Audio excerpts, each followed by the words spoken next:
अच्छा, मूर्ति पूजक और मूर्ति पूजा क्या हराम नहीं है इस्लाम में? बस इतनी सी बात का जवाब दे दीजिए, उसके बाद मैं कुछ और मेहमानों का रुख करूं, वो भी इंतजार कर रहे हैं।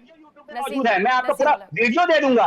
मुफ्ती शमून का पूरा वीडियो मौजूद है, मैं मौजूद था, राहुल भाई मौजूद थे। राहुल कासमी की आड़ मत लीजिए, डिबेट तो मैं ही कर रही थी ना। बस इतना बता दीजिए मैं क्या हूँ। मैं मूर्ति पूजक हूँ, मैं ठीक है आपने बोल दिया मैं हिंदू हूँ, लेकिन इस्लाम के नजरिए से मैं क्या हूँ, मैं काफिर हूँ या नहीं हूँ? अच्छा, मुझे लगता है कि वो इस बात का खुल करके जवाब नहीं देंगे। अब हमारे साथ हाजी अरे मैं जवाब दे रहा हूँ, मैं दे रहा हूँ। मैं आपको काफिर नहीं मानता, काफिर नहीं हो। मेहमान भी तो इंतजार कर रहे हैं, बोलिए।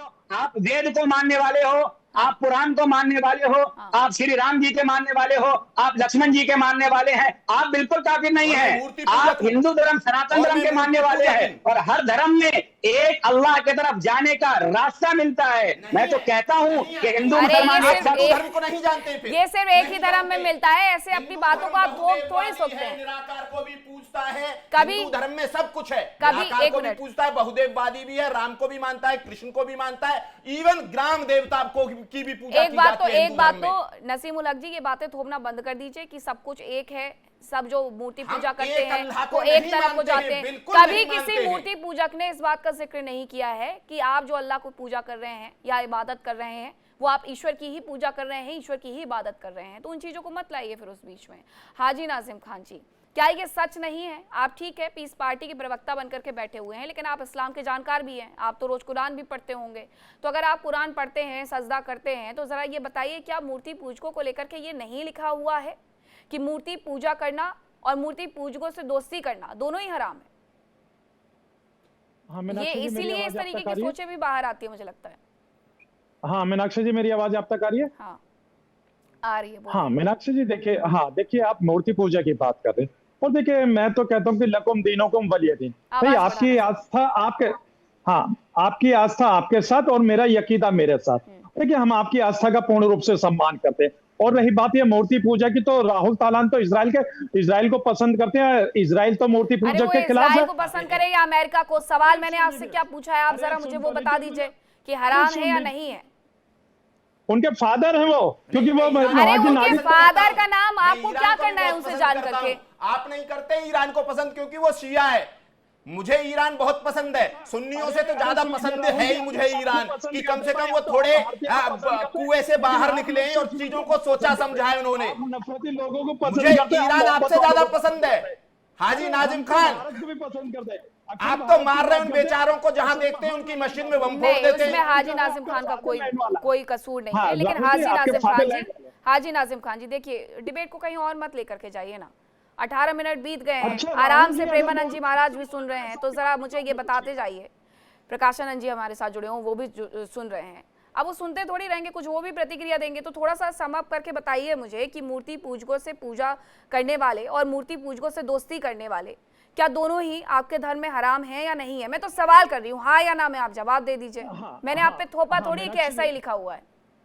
हाँ मीनाक्षी जी, अभी आपने कहा मूर्ति पूजा वालों को, तो मैं पूछना चाहता हूँ, आप भी मूर्ति पूजा करती हैं? बाकी सारे पैनलिस्ट मूर्ति की पूजा करते हैं, सिर्फ मौलाना साहब और हाजी नाजिम खान को छोड़कर। तो क्या भाई आपके भी इसमें ये लिखा हुआ कि जो मूर्ति की पूजा नहीं करते उनके साथ आपके रिलेशन कहते हैं? अभी यहाँ पर देखिए कन्हैया का जिक्र आया था, लेकिन यहाँ पर अखलाक का जिक्र नहीं आया। अखलाक की मॉब लिंचिंग हो गई थी और जुनैद नासिर को बोलोर के अंदर जिंदा जला दिया गया था, रहबर खान को मार दिया गया था, तबरेज अंसारी को चोरी के इल्जाम में मार दिया था। बहुत सारी ऐसी फहरिस्त है जिनका जिक्र अगर मैं करूं तो डिबेट का टाइम खत्म हो जाएगा, वो लिस्ट पूरी नहीं होगी। तो हम ये कहते हैं कि ये देश है, भारत है, और भारत संविधान से चलता है। हम लोग संविधान के तहत सब आपस में एकजुट होकर अपने जो हमारा संविधान हम सबको परमिशन देता है उसी के तहत हम रहे, उसी और देश की संविधान के तहत जब जिम्मेदारी उसी सीए एनआरसी आ रहा था तो वहां आप क्यों बैठे हुए थे? शाहीन बाग में बड़े दिखाई दे रहे थे, शाहीन बाग में तो आप बैठे हुए। वो संविधान उसी संसद जो प्रदत्त शक्ति है संविधान को, उसी शक्तियों का प्रयोग करके संसद ने वो कानून बनाया था। आप भी तो सड़कों पर नजर आ रहे थे,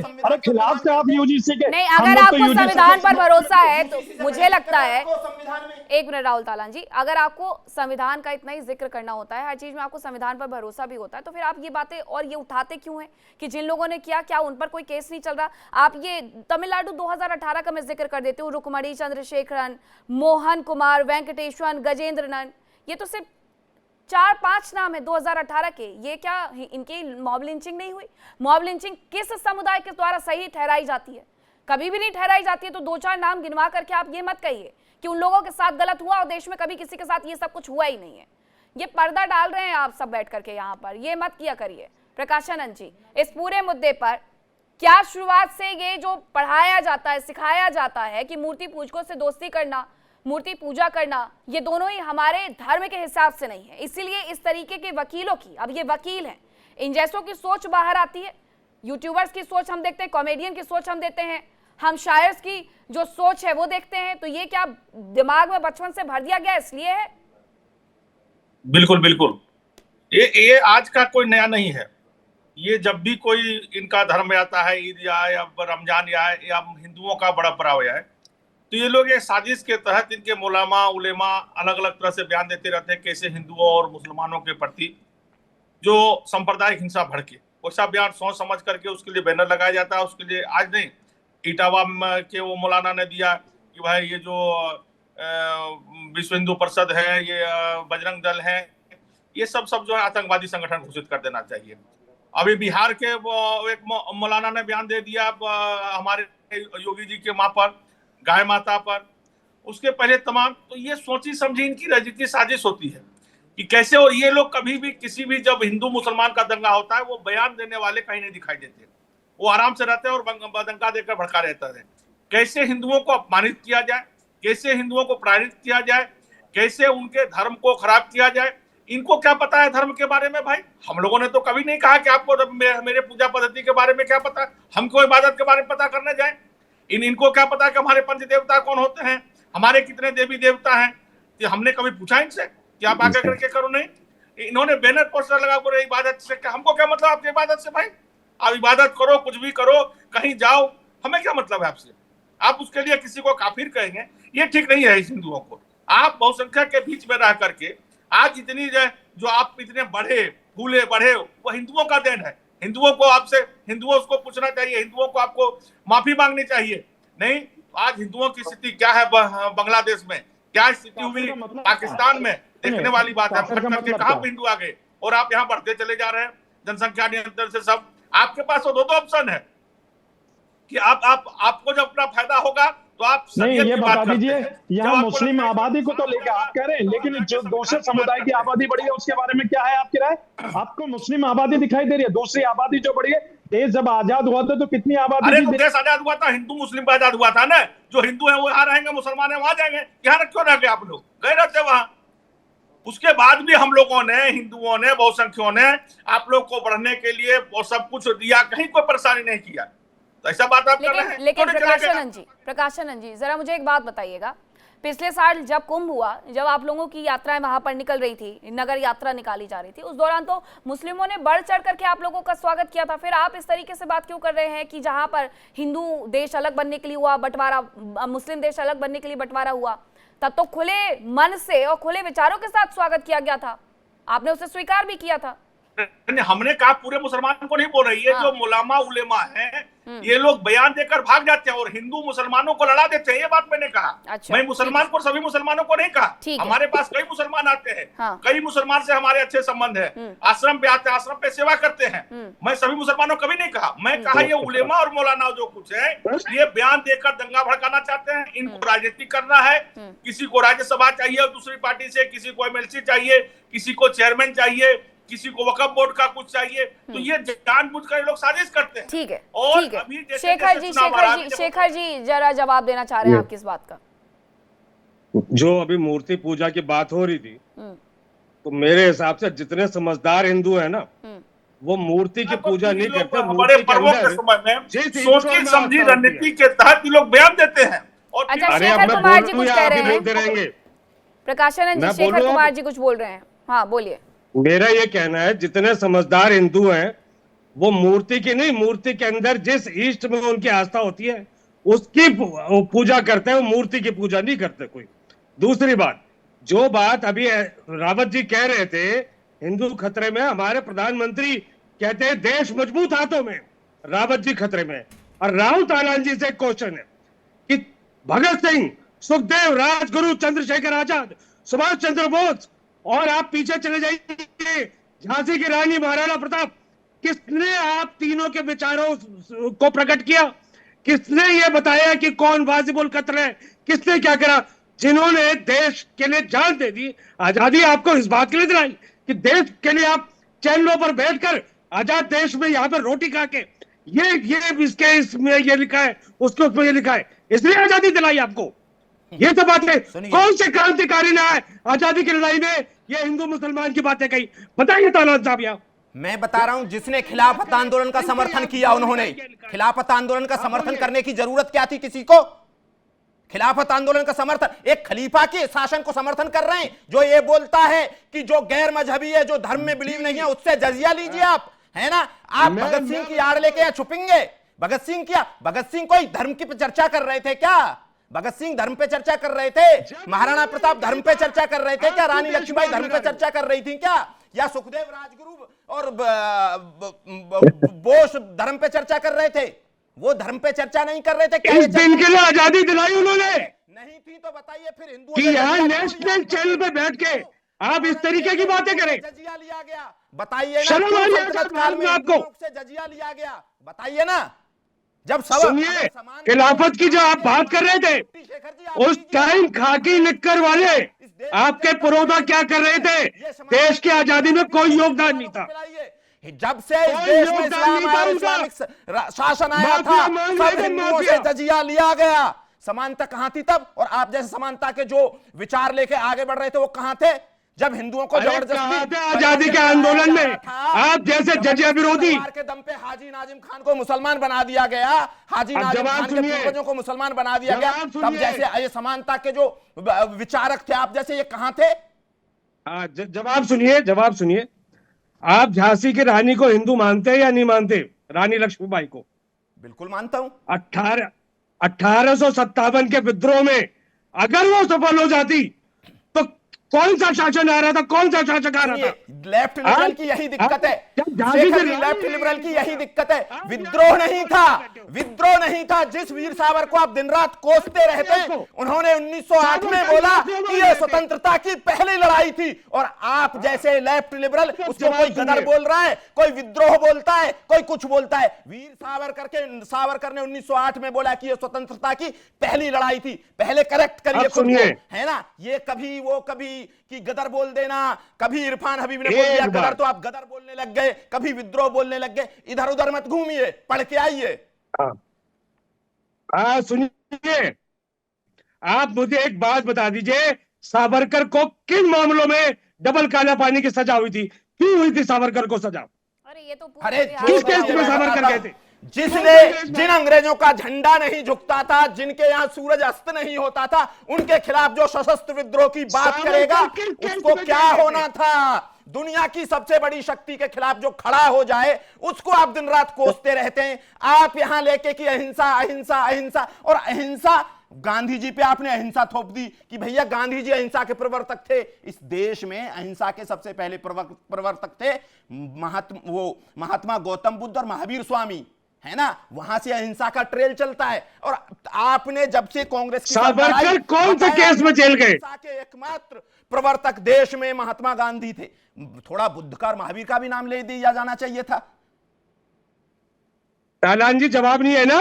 सावरकर कौन से केस में जेल गए? दे तो दिया। कौन सा अंग्रेज मार था सावरकर? आप बोलिए ना कि वीर सावरकर बोलिए आप कि भाई वो वीर सावरकर ने कौन सा अंग्रेज खिलाफ लड़ जाए, खड़ा हो जाए, जिनका सूरज अस्त नहीं होता था, वो सबसे बड़ी शक्ति के खिलाफ खड़े होने वाला, सशस्त्र विद्रोह की बात करने वाला, 1857 को जिसको पेंशन लेने वाला, सबसे पहले अंग्रेजों से पेंशन लेने वाला। किस बात की पेंशन मिल रही थी सावरकर को? Left liberal. सावरकर को किस बात की पेंशन मिल रही थी? आप एक बात नहीं बता पाए, सावरकर पे केस कौन सा था? आपका यह क्या है सावरकर के बारे में? ना वो सब मैं कह रहा हूं कि आप मेरा जीके टेस्ट ले रहे हैं क्या? यहां जीके टेस्ट देने बैठा हूं क्या मैं आपको? अरे बोर्ड से यूनिवर्सिटी से है, पढ़ के कर रहे हैं ना। अच्छा, मुझे लगता बोर्ड से सुनिए कब पैदा हुए थे? अरे बस महात्मा गांधी कब पैदा हुए थे? जवाहरलाल नेहरू कब पैदा हुए थे? भगत सिंह कब पैदा हुए थे? भगत सिंह को फांसी कब हुई थी? सुभाष चंद्र बोस ने आजाद हिंद फौज की स्थापना कब की थी?